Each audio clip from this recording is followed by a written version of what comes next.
Добрый день. Меня зовут Елена Цыбулько.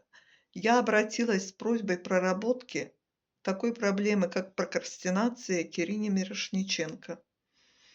Это было сложное и интересное путешествие в мое детство. Я даже не догадывалась о том, что в моем детстве могли происходить такие ситуации. Как же она уверенно, спокойно, виртуозно водила меня от ситуации к ситуации, от проблемы к проблеме.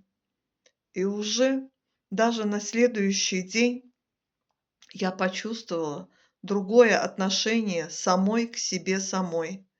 Я очень благодарю Ирину за ее терпение ко мне, за ее труд, знание и умение.